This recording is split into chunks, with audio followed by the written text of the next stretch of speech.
दोस्तों काफ़ी दिनों से एक सर्कुलर यानी कि एक ऑर्डर आप लोग देख पा रहे हैं स्क्रीन पे, जो कि काफ़ी जगह काफ़ी मल्टीमीडियाज़ में या फिर काफ़ी सोशल मीडियाज़ में आपने इसको देखा होगा।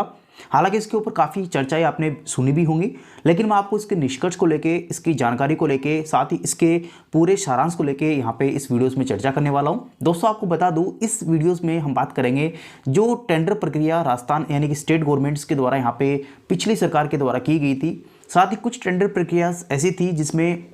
जो एमओयू थे वो यहाँ पे साइन कर लिए गए थे, लेकिन उनके वर्क ऑर्डर यहाँ पे नहीं निकाले गए थे। कुछ एमओयू ऐसे थे जिनका यहाँ पे पेंडेंसी थी और यहाँ पे अगली सरकार में होने थे, और कुछ वर्क ऑर्डर ऐसे थे जो ऑलरेडी यहाँ पे वर्किंग है, टेंडर प्रक्रियाधीन है, और उनके संबंधित यहाँ पे जो जानकारी थी, ये तीनों ही चीज़ें हम यहाँ पे बात करेंगे। क्या यहाँ पे जो लगे हुए हैं उनको हटाया जाएगा, या फिर क्या यहाँ पे जो लगने वाले हैं क्या उनको यहाँ पे कोई दिक्कत होगी, या फिर जो भविष्य में लगेंगे उनको क्या दिक्कत होगी।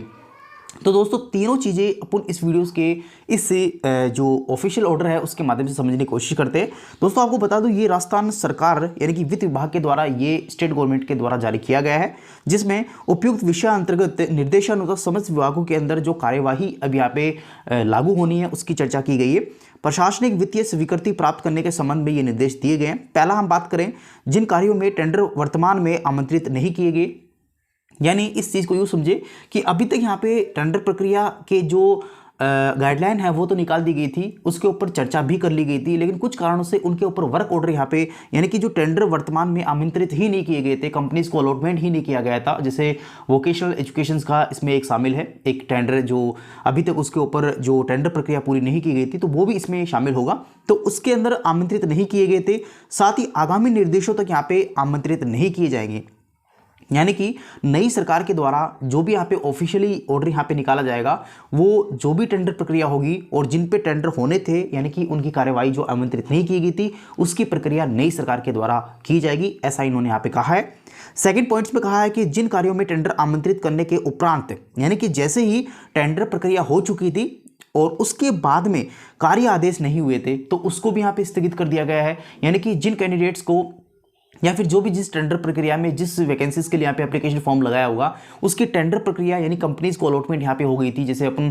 फॉर एग्जांपल वोकेशनल का ही लेके चलें, तो उसमें यहाँ पे टेंडर प्रक्रिया तो यहाँ पे पूरी नहीं की गई थी, लेकिन वर्क ऑर्डर यहाँ पे होने बाकी थे, तो वहाँ पे ये चीज़ें यहाँ पे सूटेबल होती है। तो वहाँ पे जो उनके वर्क ऑर्डर नहीं निकाले गए थे उनको भी यहाँ पे स्थगित यानी कि उनको निरस्त कर दिया जाता है। थर्ड पॉइंट्स में लिखा हुआ है कि कार्यालय आदेश के उपरांत,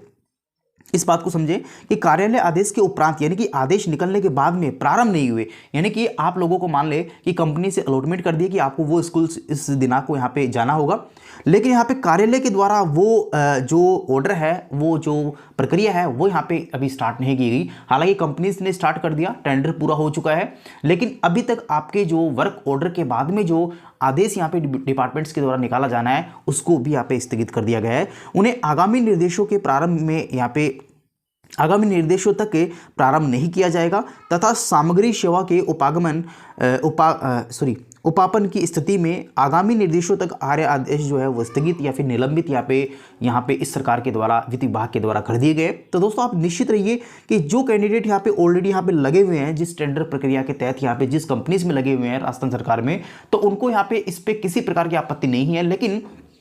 जिन कैंडिडेट्स को यहाँ पे जो टेंडर प्रक्रिया यहाँ पे कंपनीज के द्वारा यहाँ पे सरकार के बीच में जो एमओयू हुआ था उसमें टेंडर प्रक्रिया स्टार्ट नहीं की गई थी, तो वो यहाँ पे निरस्त कर दिए गए हैं। और जिनके ऊपर टेंडर प्रक्रिया तो हो चुकी थी लेकिन उसके ऊपर कार्य आदेश नहीं निकला था, वो भी यहाँ पे निरस्त कर दिए गए हैं। और जिन कैंडिडेट्स के जिन कंपनीज के बीच में एमओयू यानी कि टेंडर प्रक्रिया कंप्लीट हो गई और उसके बाद में उस कंपनीज के द्वारा कार्य आदेश भी जारी कर दिया गया था, लेकिन अब यहाँ पे स्टेट गवर्नमेंट के जो कार्यालय यानी कि जो संबंधित डिपार्टमेंट्स हैं उसके द्वारा वर्क ऑर्डर यानी कि उसके द्वारा जो सर्कुलर यहाँ पे ज्वाइनिंग का जारी नहीं किया गया, तो उसको भी यहाँ पे इस टेंडर प्रक्रिया में निरस्त कर दिया गया है। तो तीन सामान्य चीजें यहाँ पे आपको समझ में आ गई होंगी कि जो कैंडिडेट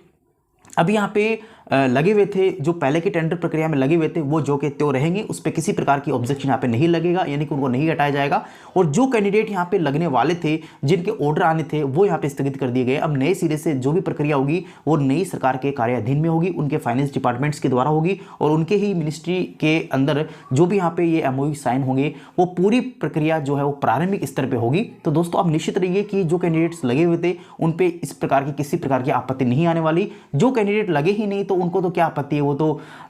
वो तो नए फ्रेशर ही हैं, तो उनको तो यहाँ पे नई प्रक्रिया के माध्यम से और नए टेंडर प्रक्रिया के माध्यम से और नए वर्क ऑर्डर के माध्यम से गुजरना ही होगा। तो आशा करता हूँ दोस्तों ये वीडियो काफ़ी सटीकता से आपके माइंड्स में जो है वो समझ में आ गया होगा। और अगर इससे संबंधित किसी प्रकार का और भी क्वेरीज हो तो आप यहाँ पे कमेंट बॉक्स में कमेंट कर दीजिएगा। समय मिलते ही मैं आपको उस कमेंट्स को रिप्लाई करने की कोशिश करूँगा। और दोस्तों आपको बता दूँ अभी यहाँ पे वोकेशनल एजुकेशन की जो ज्वाइनिंग है मे भी यहाँ पे अगर मैं ऑफिशियली यहाँ पे नहीं कहना चाहूँगा, लेकिन जो आंतरिक सूत्र हैं उनसे प्राप्त जो इन्फॉर्मेशन है वो फरवरी माह के आसपास यहाँ पे मिली है। तो हो सकता है कि फरवरी माह में जो कैंडिडेट्स हैं उनको यहाँ पे ज्वाइनिंग दे दी जाए। तो आशा करता हूँ दोस्तों ये वीडियो आपको समझ में आया होगा। चैनल को सब्सक्राइब, बेल आइकन को दबाना बिल्कुल ना भूलें, साथ ही अपने मित्रों में शेयर भी करें। थैंक यू, धन्यवाद।